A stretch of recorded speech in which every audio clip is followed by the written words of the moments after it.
Iyi ni radiyo BBC gahuza miryango ivugira i Londres kuri metero 19, 25, 31 na 41.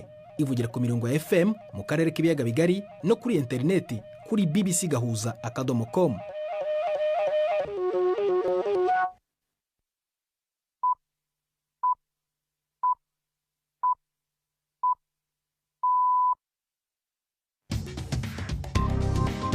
Ubu ni saa 10 n'igice ku isaha mpuzamahanga ya GMT, ni saa 12 n'igice ku masaha yo mu Rwanda no mu Burundi. Muri studio muri kumwe na Prudence Ngiyumva. Muri hoteza amatwi BBC gahuza miryango aho hose ku isi, kaza kuri radio kuri bbcgahuza.com, kuri Facebook live mu buryo bw'amashusho no ku mirongo migufi ya shortwave. Dore ingingo z'ingenzi z'amakuru turambura mu kanya kuri uyu wa kabiri wa gatatu tariki ya 24 z'ukwa 9. Perezida wa Repubulika ya Demokarasi ya Kongo Felix Tshisekedi yatangaje ko ibiri gukorerwa abaturage muri Kivu y'Amajyepfo n'iy'Amajyaruguru ari mu magambo ye genocide. Yabivugiye mu ijambo yagejeje mu nama y'umuryango w'abibumbye New York. Amagambo yarakaje leta y'u Rwanda. Biriya no gukina u Rwanda ku mubyimba, no gukina umuryango mpuzamahanga ku mubyimba, kuko genocide tuzi icyo ari cyo. Ninde washyigikiye umutwe w'abajenosideri wa FDLR wakoze genocide mu Rwanda 94 akawinjiza mu gisirikare akawuha amafaranga, utari Tshisekedi ubwe. Inzego z'ubuzima mu Burundi zihangayikishijwe n'ikibazo cy'isuku nke muri zimwe mu nzu z'uburiro muri zone ya Gatumba mu gihe igihugu cyugarijwe n'icyorezo cya kolera. Turajya ni Kigali kwirushanwa ry'isi ry'amagare riri kubera ku mugabane wa Afurika ku nshuro ya mbere mu myaka hafi 100 ritangiye kuba. Hari n'ikiganiro cy'abagore nk'uko bisanzwe buri wa gatatu.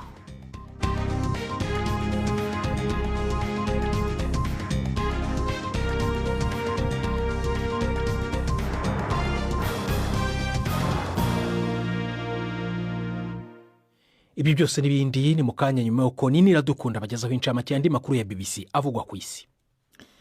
Umuti mushasha wo kwirinda umugera wa sida uzohabwa ibihugu bikiri mu nzira y'amajambere ku giciro gito cyane mu mwaka w'ibihumbi 2027. Abahinga mu bumenyi bavuga ko lenacapavir, umuti ufatwa kabiri mu mwaka ukingira sida ku buryo bwuzuye, uzohindura cyane uburyo bwo kwirinda uwo mugera. Igihugu cya Afrika y'Epfo nico gifise igitigiri kinini c'abantu bagendana umugera wa sida kuruta handi hose ku isi. Ni inkuru ya Mayeni Jones umva mu ishuri ya Yvette Kabatesi. Biteganijwe ko lenacapavir izatangira gukoreshwa mu ntangiriro z'uyu mwaka. Cyakora uyu muti ugura amadolari 28,000 azajya akoreshwa ku muntu buri mwaka. Kuri ubu ibigo mpuzamahanga bifite ubuzima mu nshingano zabyo bivuga ko byemeranije ko hazashirwaho ubwoko bwawo budahenze ku madolari 40 gusa. Ubwo bwoko buhendutse buzajya bukorerwa mu Buhinde mu 2027 bukazaba bwaramaze kugezwa mu bihugu 120 bikenye.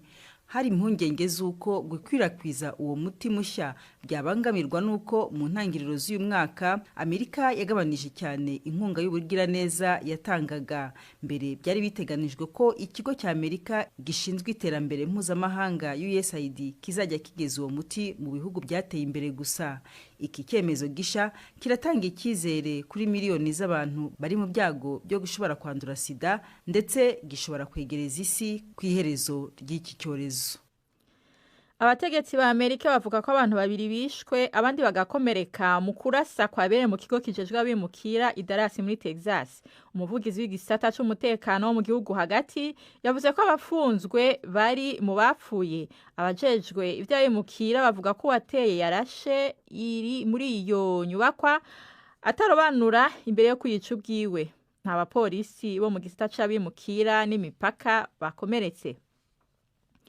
Umukuru w'igihugu ca Ukraine Volodymyr Zelensky yabwiye inama nkuru y'ishirahamwe mpuzamakungu ONU ko isi iri kwiraca mu bihe byo gusiganwa mu kurondera ibigwanisho kurusha ibindi ibihe byose muri kahise kakiremwa muntu. Yadondaguye gutera imbere k'ubwenge bukorano buzwi nka artificial intelligence AI mu mfunyafunyo. Avuga ko ari ikibazo cy'umwanya gusa imbere y'uko indege zitajamwe abadereva zigenzurwa na AI zizoba ziko zigwana na genzi zazo kandi zikibasira ibikorwa remezo bihambaye n'abantu kandi ata muntu ariko arazikoresha. Bwana Zelensky yavuze ko inzego mpuzamakungu zigoyagoya bigaragara ko zidashobora guhagarika ingwano nk'iri kwirasinzikaza Ukraine. Yavuze ko amahanga yategerezwa kugira ibigwanisho niyo abashaka amahoro hamwe n'abagenzi b'ibihangange biteguye kubagwanira. Iyi mwumva ni BBC Gahuza Miryango. Ibitaro byo mu karere ka Gaza ivuga ko kuva mu gatondo abantu barenga 50 bishwe n'umuriro wa Israel Gaza, 36 muri bo barabo mu gisagara ca Gaza. Ibifaro by'intambara vya Israel vyashitse hagati mu gisagara aho Israel ibona ko ariho hari ibirindiro vya nyuma by'umuhari Hamas. Ni inkuru ya Yolande Nere mwumva mwijwi rya Prime ku magenge.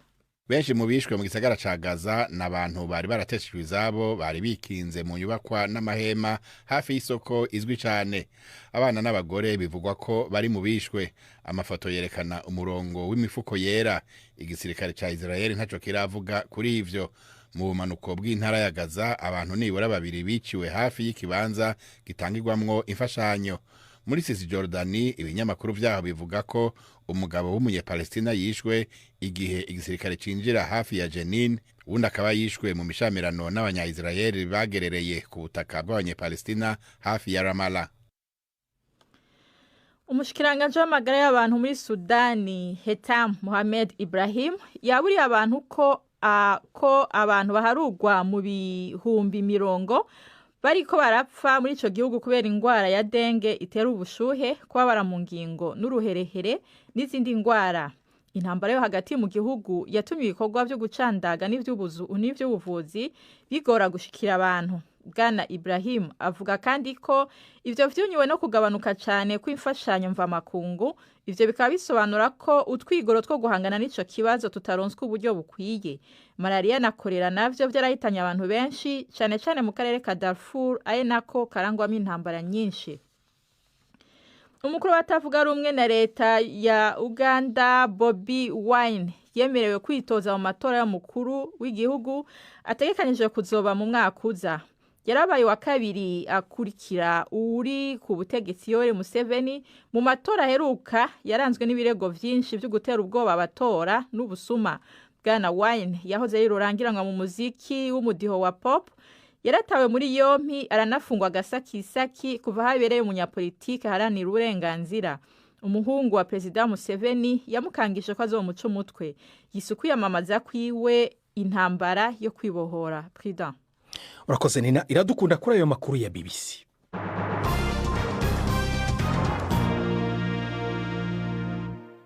Ikaze ku makuru arambuye duhera muri Repubulika ya Demokarasi ya Kongo. Mu ijambo Perezida Felix Tshisekedi yaraye avugiye mu nama y'umuryango w'abibumbye yongeye kugaruka ku ntambara ingabo za leta zirwana n'inyeshyamba z'umutwe wa M23 mu burasirazuba bw'igihugu.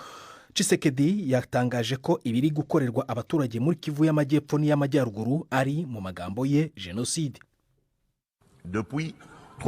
Haheze imyaka 30 amahoro n'umutekano bihungabanywa mu buseruko bwa Repubulika ya Demokarasi ya Kongo. Ubu iyo ntambara yahindutse umurimo wo gusahura bunyamaswa mu ntara nyinshi z'ubuseruko.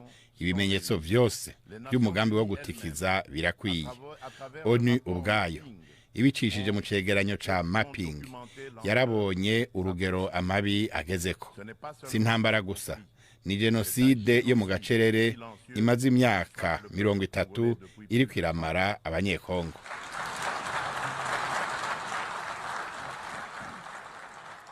Perezida Tshisekedi kandi yashinje u Rwanda kutubahiriza icyemezo cya Loni n'amasezerano yasinyiwe i Washington arubwiriza gukura abasirikare barwo ku butaka bwa Kongo no guhagarika guha inkunga umutwe wa M23.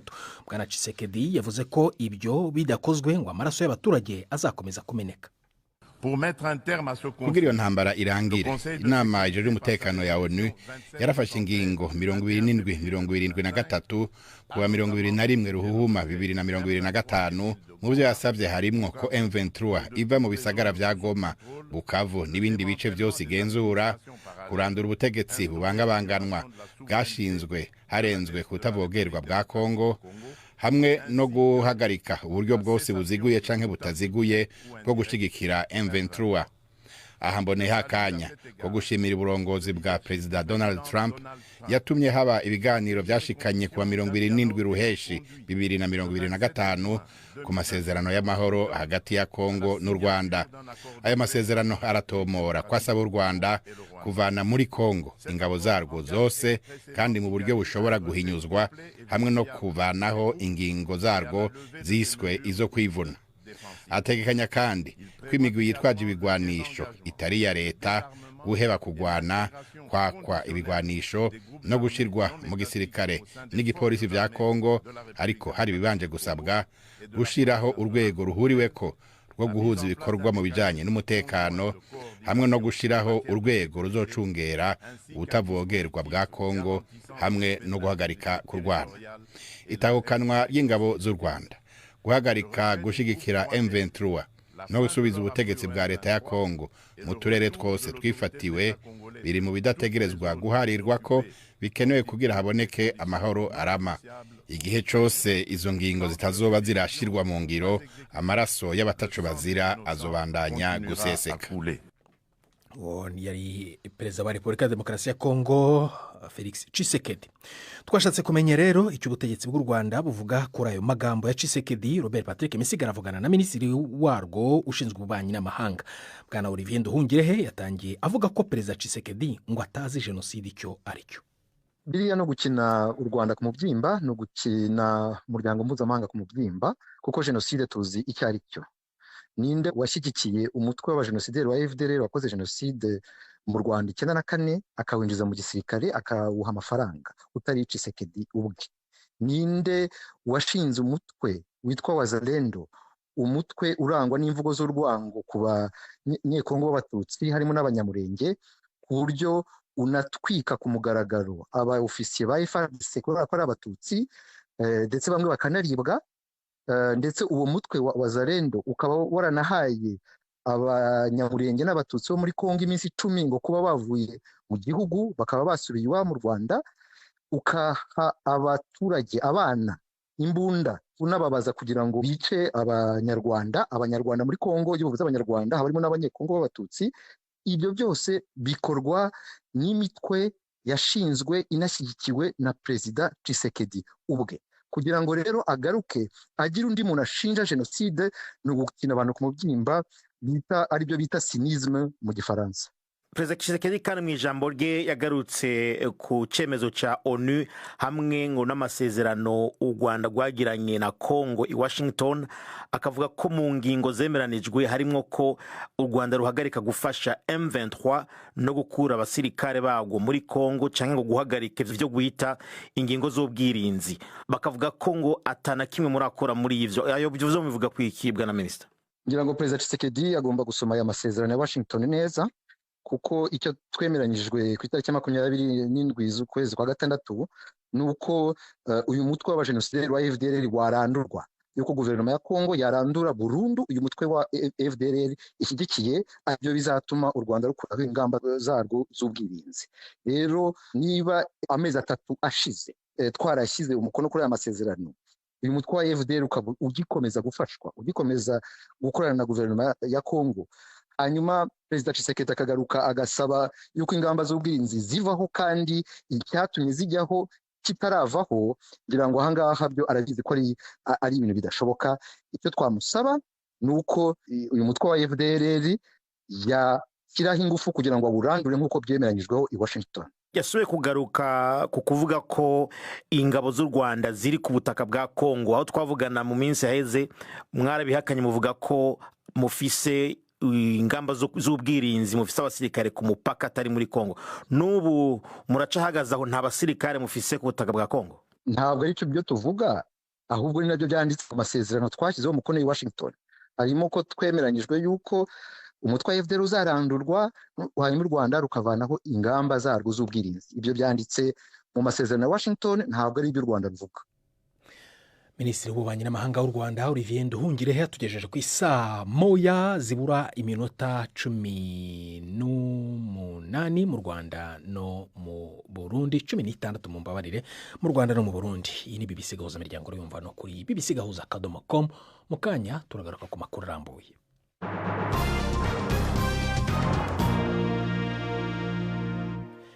tujya i Kigali ku irushanwa ry'isi ry'amagare riri kubera ku mugabane wa Afurika ku nshuro ya mbere mu myaka hafi 100 iri rushanwa rimaze rikinwa.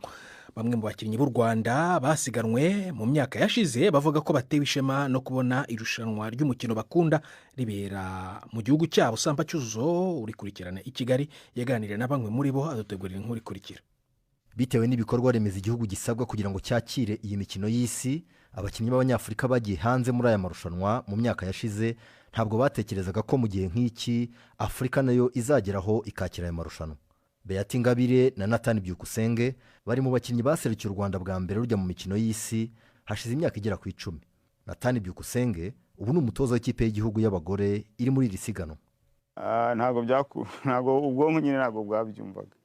Ndabyibuka njya muri Cape South Africa muri yo nakubwiraga, nararebye ndabanti ariko ukuntu igare ryirukanka, wareba experience bafite, wareba uburyo babayeho, wareba ibikoresho bafite muri icyo gihe, kavuga ati ibi ntabwo bikunda. Bivuze kwakira rero rino rushanwa mu gihugu cyacu kuri ngewe ni ibyishimo bikomeye.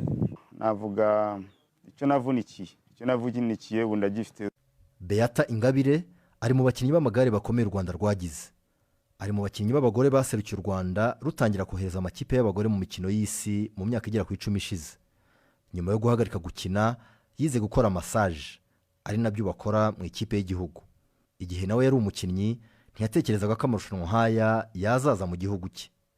Uburyo abonaga gestaye riteguye baririmo, waranakona nta n'umuhanda wabona bazamo ngo bawubone. Ntabwo kwize tubitekereza, bonaga ari ibintu bidashoboka, ariko ni ibintu by'agaciro. Nicyerekana ko ikipe y'amagare mu Rwanda hari aho yavuye ari naho imaze kugera. Igihugu muri rusange kuba cyemerwa kwakira isi ni ibintu byiza cyane kandi byo kwishimirwa. Ndumva bizanatera courage bano bana barimo kuzamuka, kumva ko barimo gukina champion y'isi. Noneho deje barimo kwikinira iwabo imbere y'amaso y'abafana babo, y'imiryango yaje kubafanira hafi aho. Ni ibintu byiza cyane, byiza ariko. Mu myaka yashize Jean Bosco Nsengimana nawe yaserukiye u Rwanda inshuro 2 muri aya marushanwa y'isi muri Amerika na muri Espagne. Uyu yanatwaye Tour du Rwanda inshuro 2. Gusa mu gihe amarushanwa y'isi ari kubera i Kigali yazanye amahirwe y'akazi kuri bagenzi be, bavuga ko abona yaratawe. Ubu yasubiyeho yatangiriye kera iwabo mu Byangabo mu majyaruguru y'u Rwanda, aho akora akazi k'ubunyonzi kugira ngo abone amaramuko ye n'umuryango we. Ndi hano mu rugo ntwara igare busanzwe kuko nkiva mu kino amagare kuko ntabwo byigize bimpira, kuko naje ngira ubuzima bubi. Umuryango wanjye ni nkaho navuga ngo uri mu kaga, ntiwigize ubaho nk'uko rubayeho. Twe dutunzwe n'igare, ngiye hanze nkabona iyo misiyo nkavuga ati umuryango urabahucya, umwana wanjye ariga, ubuna bakaba babaye mu buzima bubi. Mbese navuga ko urugendo rwanjye rwabaye rubi, ko n'intumbero yanjye ari gukina shampiyona y'isi. Ntabwo nyikinye, ariko ubwo niko byagenze, ariko nifuza abagenzi banjye kwitwara neza. Aya masiganwa arakomeza kugera ku cyumweru, aho azarangira tumenye abambere ku isi mu gusiganwa ku igare mu byiciro bitandukanye.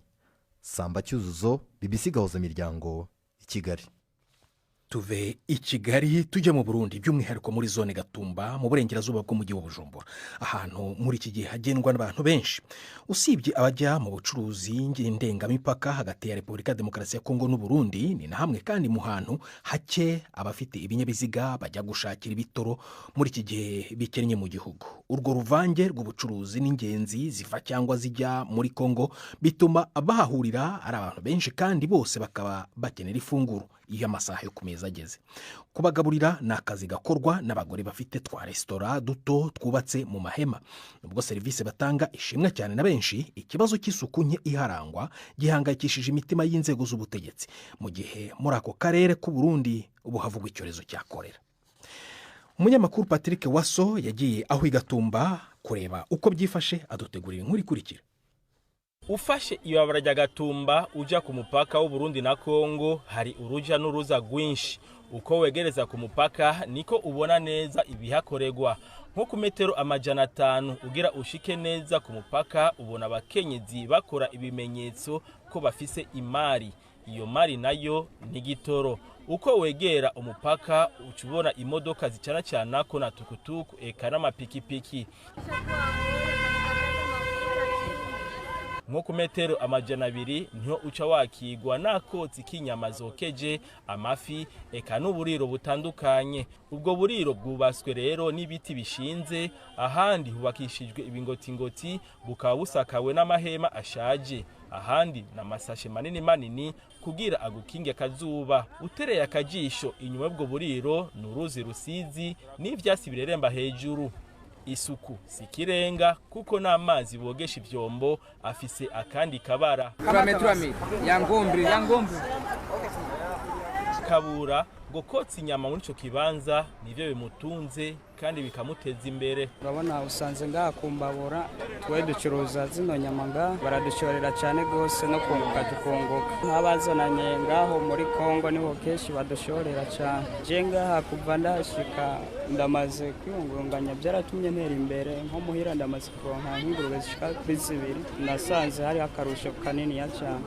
Uyu mugore ngo umugabo yaramutaye, akazi ko kugaburira ingenzi ahanini zigizwe n'abakongomani niko kamutungiye abana biwe 7. Nk'aka kazi nyene ko guteka restaurant mu bisanzwe katwebwe abamama karadufasha ibintu byinshi, tukarondera ubufu bw'abana, tukariha n'inzu, tukigisha n'abanyeshuri kuko nta mwana wanje agenda gusega ku muhana w'umuntu. Naje gukora ngaha umwana nararariye kandi akirirwa ari afuma bura byinshi cyangwa akabura byiza, umugara narariye ubuzima bukabandanya. Niko tubayeho. Iyi ngenzi iva iuvira kuri we ubwo buriro buramugabanyiriza urugendo, naho nyene isuku ridashemeye rimutera makenga kuri ico kibanza. Niko nakula ndiko ndafungura mvuye muri Kongo ngira ndabuka i Burundi, sinojewe n'inzara mu nda, ngiye mfungura duke hanyuma mbandanye urugendo rwanje. Nakunze indya zo ngaha ariko isuku ntirishemeye. Nta kundi ndi bugire kuko kuva aha mpaka mu gisagara ntaza amasaha nza gutahirako n'ingorane. Dusavye abajeje isuku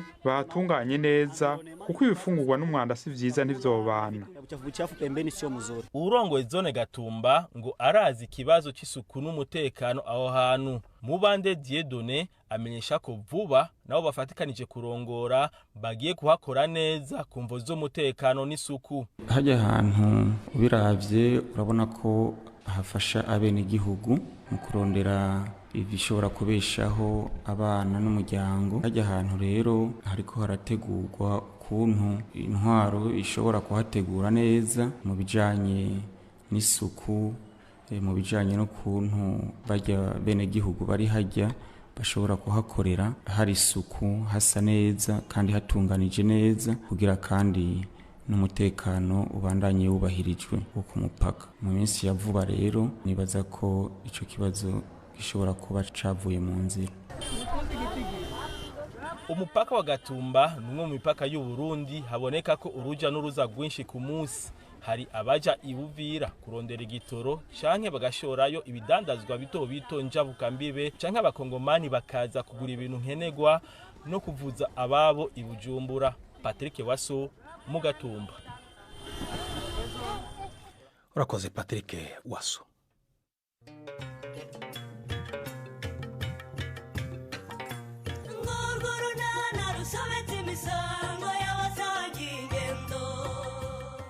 Mu kiganiro unana cyo kuri wa kane twabateguriye iminsi yose y'ibiruhuko buriya ntabwo ugeze ugera iwanyu. Reka da. Niba ari uko byagenze wabyitwayemo nabi pe.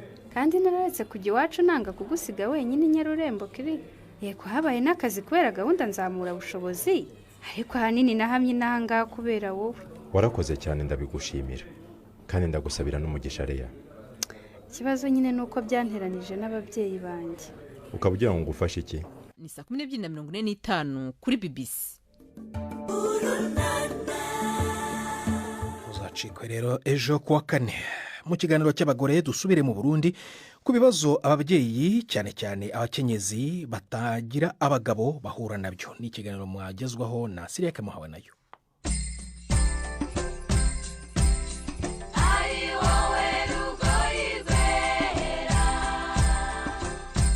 Ndabaramukije nongera ndabani ikaze muri iki kiganiro c'abakenyezi cyo kuri uyu wa gatatu igenekezo rya 2024 ukwezi kw'icenda mu 2025.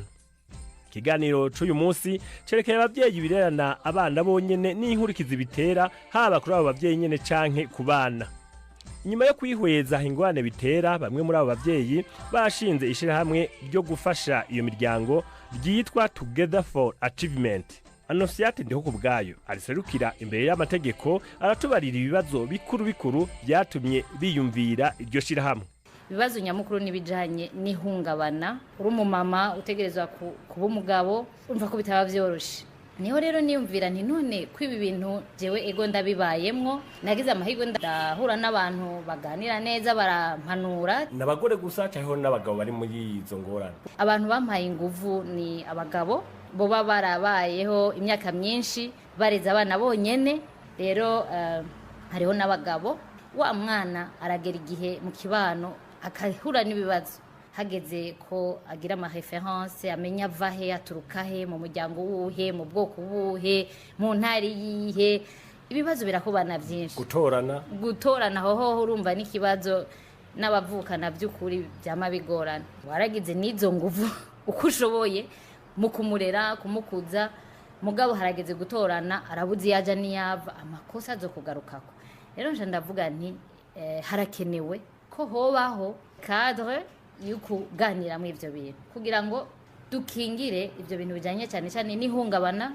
byo ubuzima bw'umuntu ikigira kabiri umuntu abirimwo avyakire amenye ni haba ikibazo kanaka kumbe byari byaravuzwe byari bimeze uko ntaze gutako ishavu umuvyeyi uwo tamureze cyangwa yamureze wenyine hajya mu gati waranyimye amahigwe yutimba yugira niko zubakwa uburorero bahora bampa hari abagira bazaniko zubakwa ugasanga amaboko barayaciye abiri mugabo ugasanga na caki ni wari gufasha wa wundi kubera gutimbira mu bintu bigoye ugasanga ntacu uri kurafasha by'ukuri rero umuntu yubahutse avuga ati reka afate ibintu mu ntoki akamenya ko hariho ibiganiro bishobora kubaho kugira ngo bigutegurire ingenejo ushobora gufata neza ibintu byawe ko naho wowe ubaye mu kintu kitari cyiza si ibintu vyamaho ushobora kumenya igihe cyose uhuye n'ikibazo no kumenya ingene ucifataho.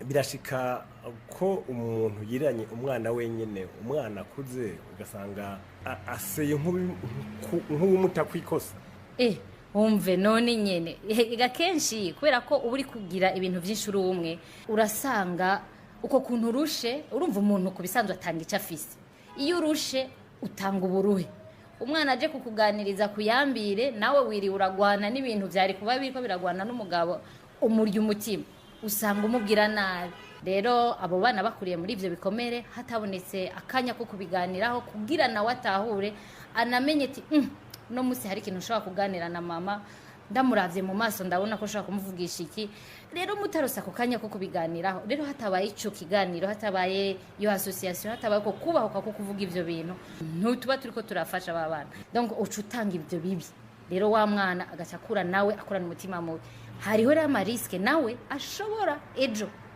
muri kazoza kiyo kuba nawe umuntu mubi nimba uno munsi ngerageza kubifata mu ntoki ibibazo ndimo ndazi neza ko ntabikora neza no kugerageza ni nabandi kumva neza rero nibaza ko mwamukeneye nk'abantu babafasha cyane cyane muri ivyo vyerekeye ingorane zo guhungabana cyane gose muri iyo association yacu umugambi mukuru twari twawushize ko twoshinga kigo kiza kirafasha kuvugisha abantu bo twitura baba abari muri ivyo bibazo by'iwacu baba n'abandi bipfuza kubonana n'aba bantu bize ibintu bijanye n'ihungabana by'ubuzima bw'abantu rero ico kigo nico kizoca gifasha cyane cyane urumva bari muri iyo muri uwo mugwi wabo twitwararika gusumba abandi. Ikiganiro c'abakenyezi cy'uyu munsi kigaruke ngaha naho utaha mwari kumwe na Siriake muhawe nayo.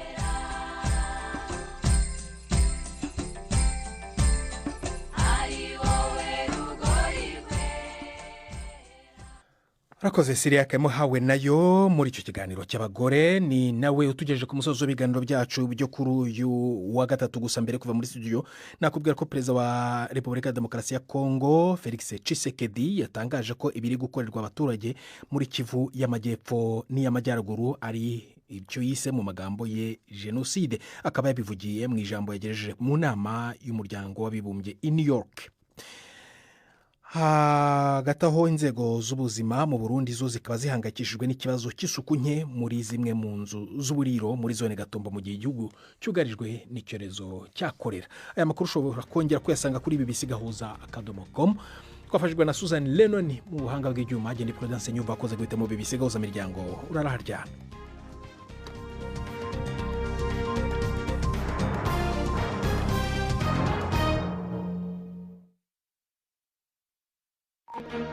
Thank you.